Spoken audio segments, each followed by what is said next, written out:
The battle to avoid finishing bottom. Killie faced the cup specialists from Pittodrie.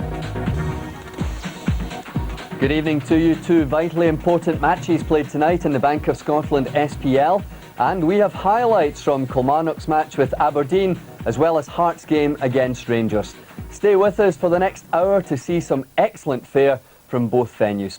And joining me to look back on both games is Graham Spears. We'll table as it stood before tonight's games. And down at the bottom there, the very interesting thing, Kilmarnock and Aberdeen, 4 points between them. Those supporters who braved the elements to add poise to what could be one of the most crucial games of the season for both clubs might end up thinking the gale and the rain they've had down here today is but a picnic compared to what the thought of relegation can do to the Constitution. They are calling this likely a six-pointer. Killie bidding for the sixth successive league win over Aberdeen at Rugby Park, of young Sean Hesse filling in for Tosh McKinley again. So the team remains unchanged from Saturday, which means Paul Wright, who was a record signing here once upon a time, is up against his old club and hoping to bolster a goal tally which at 3 is meagre compared to his starting season of 14. Aberdeen, bolstered by final place and the almost certainty of a European berth, are still without Hicham Zerouali and a suspended Thomas Solberg. Russell Anderson moves into central position with David Lilly filling the right back row. And here's the man who continues to be a conundrum, Ian Jess, outstanding on Sunday, but so anonymous against Celtic in a CIS final recently that a prominent Anglo-Scot manager said to be in the game, he's the kind of player who can get the manager the sack. Well, which Ian Jess we'll see tonight is extremely difficult to predict. And there's Hugh Dallas, perhaps hoping for a rather peaceful evening compared to what happened at Tynecastle on Saturday. Off we go, and looking down at the pitch from here, my vantage point seems to have more sand on it than Largs Beach has just down the road from here. And indeed the players have been pointing out that it is difficult to play football on the surface that's going to be cutting up so easily and so soft, with the course of the ball not running as truly as that little touch there by Jim Leighton. Well, both clubs nevertheless realise the importance of this one. 2 weeks ago we all thought the possibility of relegation was receding because of the Falkirk situation, but conditions are changing in the First Division weekly. These bottom two clubs must realise they're still very much in the drop zone, and they'll treat this game like some kind of decider. In any case, both of them realise there's a stigma attached to ending up bottom of any league, and accordingly they're going to give it their all tonight. Aberdeen on the counter.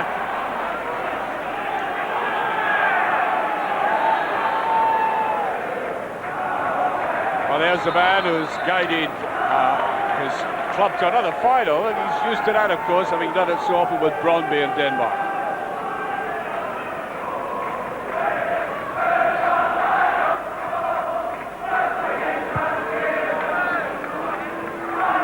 Kilmarnock taking the initiative. They couldn't really score themselves on Saturday, of course. And there's an effort by Kokar. Well, that's the sort of thing that was missing from Killie on Saturday. It was an own goal they got that time, and here is the Frenchman giving Aberdeen a very early warning of the attitude of the Killie players. Touched there by Bernard. Smith shielding it well. Kokar. Durant. Well, there's a beautiful ball played into right, and that's superb defending by Anderson. What I did say about him, that this is potentially one of the best young centre-backs in the business, though he's drafted in there tonight because of the absence of Solberg. But they can have absolute confidence in a player who can do that so well under pressure. Tremendous defending. Holt just beyond Andy Smith again, not stringing it together as they should.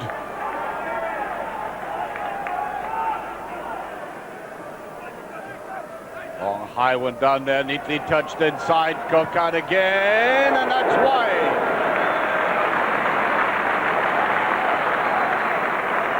Well, he's in the mood tonight, there's no question. I think he intimated his eagerness for it early on in the game. And even though that went wide, there's always that potential of him coming from midfield, and with the ability he has, he'll snap one up by the law of averages.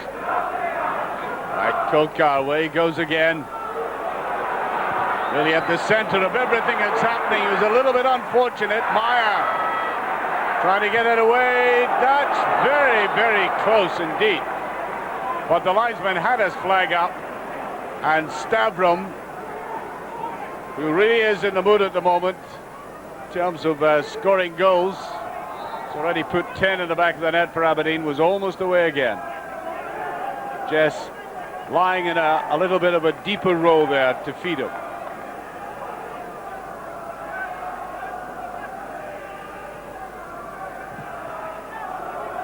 Holt. Smith. Well, that's a superb ball. Holt going in. Can he cut it back? He does, yes! Right! Magnificently created goal there by Kilmarnock. All starting from a little ball played into Holt.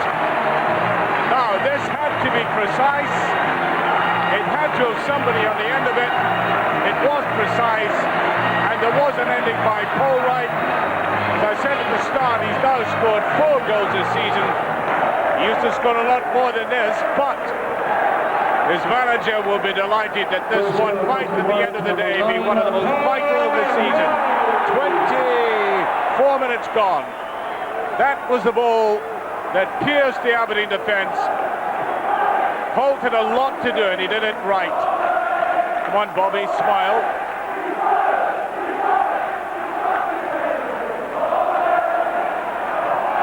It's wide, Aberdeen on the counter-attack here. Yes! Well, Ian Jess was certainly in the right position for that.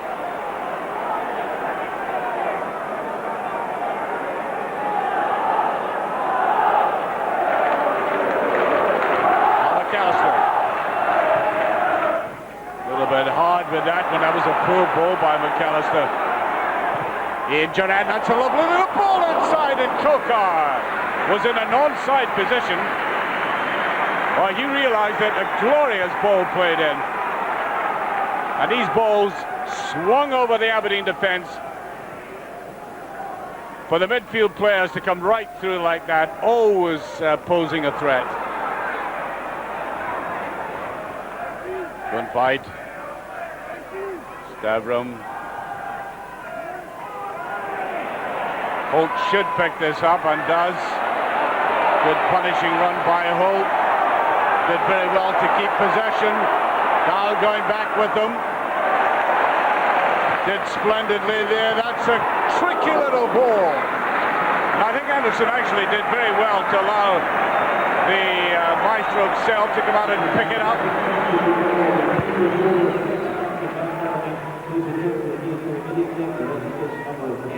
Dendeloo. Now Dendeloo. Nobody challenging. Kokar.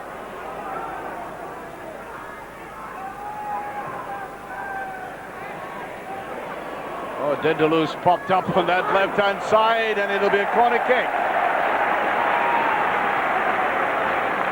Not quite sure if the manager likes his central defenders ending up in the left wing like that, but at least they got a corner kick out of it.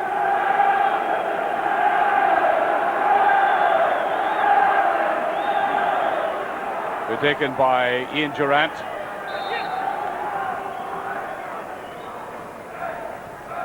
Auto swerve, and an easy one for Leighton. And there goes the half-time whistle. Well, it is the kind of game I expected it to be. A lot of hard labour in midfield. Certainly Kilmarnock with much more threatening possession than Aberdeen, who played very neatly. But I think they suffer from the fact that the sheer grind of Kilmarnock against their defence was bound to get some reward, and it came from Paul Wright there, although beautiful little ball play to Holt initially, getting to the line, and the final ball had let Kilmarnock down right up to this stage, but not this one. Right into the path of Wright, who could make no mistakes from that. So at half-time, Kilmarnock with that vital lead, 1-0.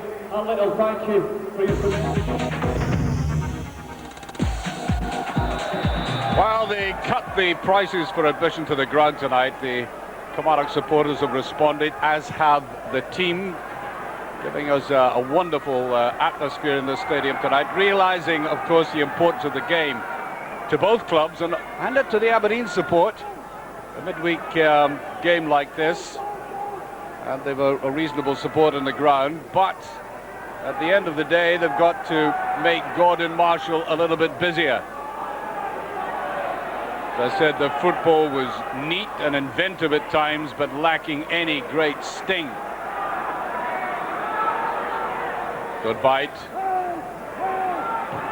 Jessets, a reasonable ball played in there. And there's the leading goal scorer.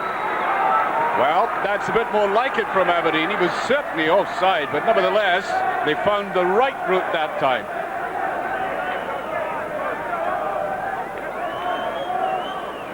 Holt using his strength, and he does again, looking threatening. There's a shot, and it's not far away. Well, that's the best individual run we've had in the game tonight. A difficult pitch to traverse, and he did it well. He kept the ball well under control before the final shot. Good balance, good poise, taking on the three defenders and then gliding it away.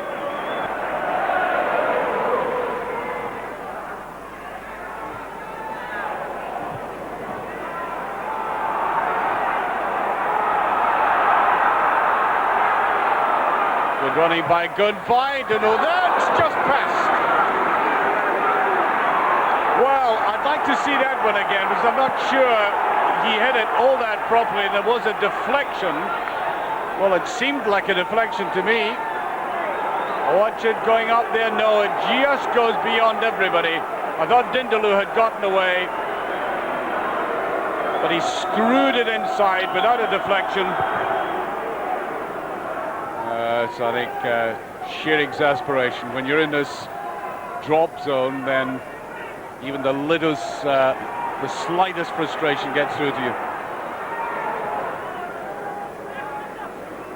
Koka, free kick. And I think he and Jets and Durant getting into border. I think there's going to be a booking here. There was a kicking of the ball there, which I think was just a reflexive action. Well, there's the tackle there, which certainly wasn't. And there the ball. It was the ball, I think, that offended. Well, giving the ball away rather easily. Both sides, look at that pass. Durant can't get it. Well, I'm sure Kilmarnock would be quite pleased to go in with 3 points at 1-0, but it's a very, very narrow margin at the moment. Anything could happen. Abu. Now Durant gets away from his marker this time. Durant still going in. There's a little ball to Hall. Great save. And I think the basis of that save was the anticipation of Leighton. Taking off as soon as the ball was played through that man. He was off the line like a sprinter out of the blocks. All his experience brought to play and keeping that intact, or else I think Aberdeen at this stage, with 73 minutes gone, would have been finished. Ooh, that was a severe tackle there. The Kilmarnock bench erupting at that tackle, but the play goes on. Judging that McAllister had gone for the ball. Winters trying to get away. It's a free kick to Aberdeen. Good chance for them this. Getting men into the box for it. Up goes Derek White.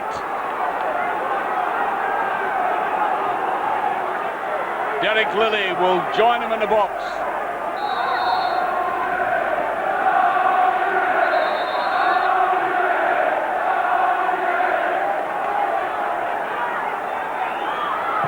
Lot of swerve in it, and Marshall getting down to it well. And I think a real clash of heads there as he went for it.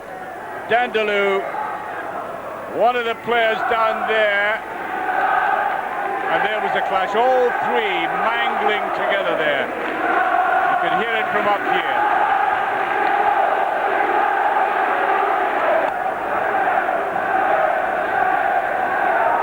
Watch the challenge, all three.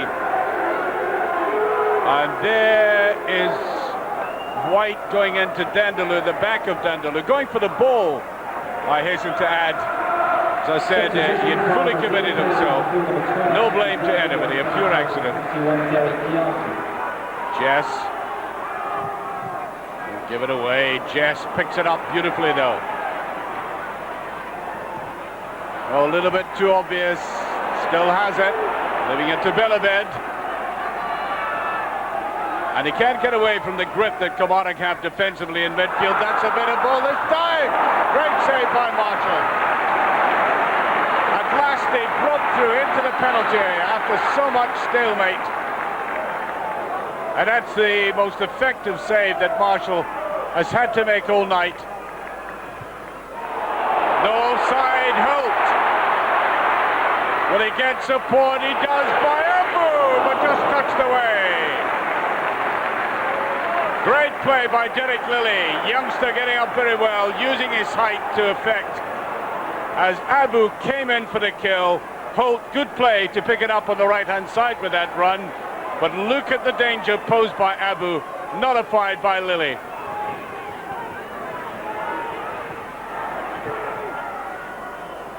That's beyond McPherson. Can it be kept in? It can, and I think that'll be a throw.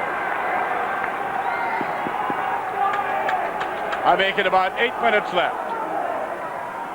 We're trying to use the pace of Robbie Winters there. Well, that's not the best clearance, and it's a corner kick, and the Aberdeen supporters behind this goal feeling there is still some life in this game yet. To that near post. Very good clearance though. Loughlin did well to get his head to it. There's Stavro with it, and it's just over. And he was onside. I think he realized he's on a night in which he's almost been in captivity. The marking's been so intense. A little bit surprised he got that. But he did get the curling header in. Although I think Marshall was watching it closely. No danger eventually. Well, he always looked fairly calm.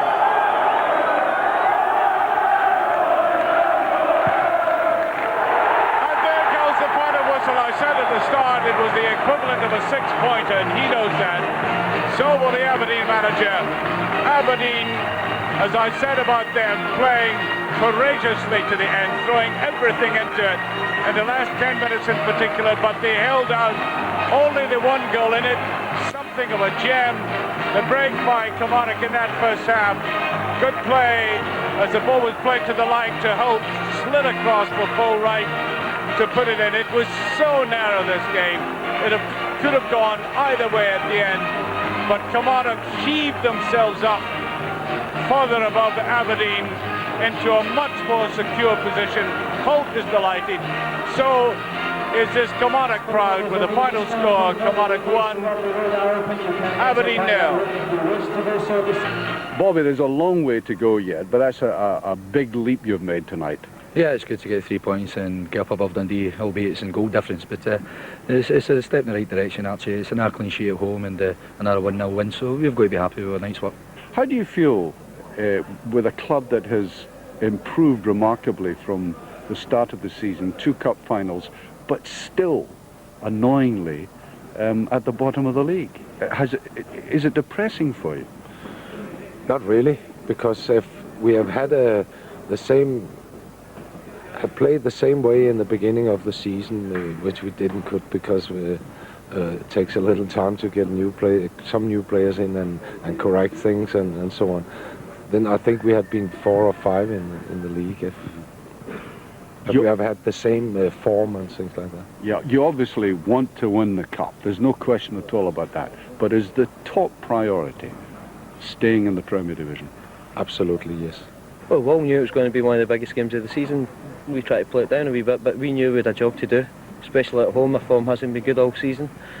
And maybe now, things are starting to turn for Kilmarnock.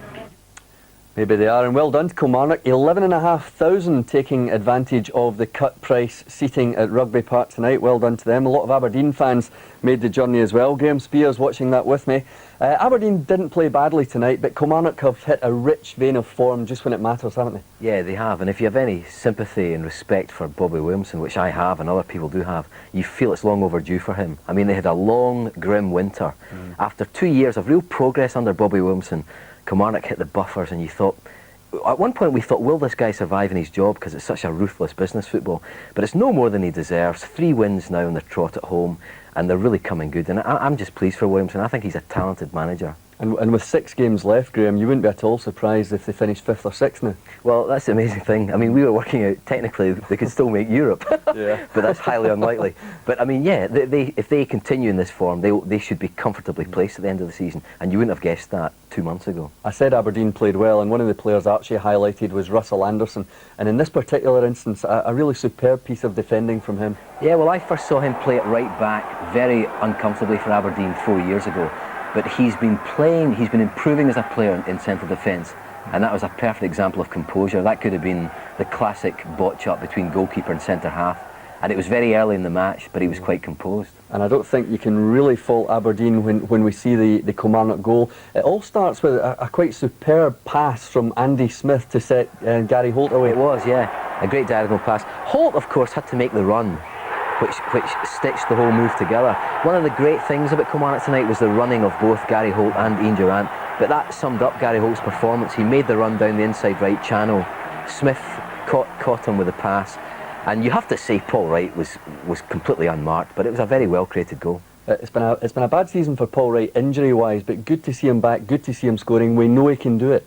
Yeah, I mean, how many clubs has he been at? 4 or 5 clubs, and he's scored everywhere he's gone. Even at Hibs, he was at Hibs for a brief spell, scored goals there, did the same at St Johnstone, and he's been a good player for Kilmarnock. And you have to link their dearth of points with his absence through injury. Yeah, I thought Gary Holt had a great game as well, but Ian Durrant again outstanding in midfield. But just a little contretemps with Ian Jess at one point. Yeah, well, Ian Durrant here was the victim of just a bit of a hack by, I think it was Paul Bernard. Durrant then, you don't kick a ball at a man when he's down, and it's a piece of nonsense. Nothing serious, nothing life-threatening. But Hugh Dallas has to be the very strict. There it is, a hack by Paul Bernard. Foul by Bernard. It was, in the first place. He just hacked him. Traditional Scottish hack, and play went on. But Durrant, you can see here, great run from him. This typified Durrant's night. Collected the ball, took the player past one man. Again, another run by Gary Holt. And a quick reaction, but this was what Durrant's been all about with Kilmarnock, full of energy, full of imagination. Really, that's really what he's got as a central midfielder. It's his clever eye for seeing an opening. Yeah, and credit to Jim Leighton there for getting out so quickly. But equally quick reactions at the other end from Gordon Marshall when we see Stavrum going through. Yes, again it was a good pass by Belabed, but Marshall here was both quick and brave. I mean that whole move took, I don't know, 2 or 3 seconds. From the time it was dispatched, and he's outside within 2 yards of his 18-yard line, and it was a very brave and quick save. And things have been going well for Arroll Stavrum, but he did have another chance just coming up here, well, which we're obviously not going to see. Right, well, Stavrum's been a good signing by Skovdal. And again, you sometimes look at him and you think, well, what kind of technique has this guy got? But he's effective more than anything, Stavrum. And Skovdal said that to me. Skovdal said in Scandinavia he'd been an effective player more than anything else. And he's done the same for Aberdeen. He's helped to transform their season. I know you had much more important things going on in Augusta at the weekend, but let me tell you, Aberdeen have reached another cup final, in case you missed that. It's great for them, but obviously they must be gutted to look at that league position tonight. They're struggling in the league. You have to say 2 cup finals in a season has been good for Skov.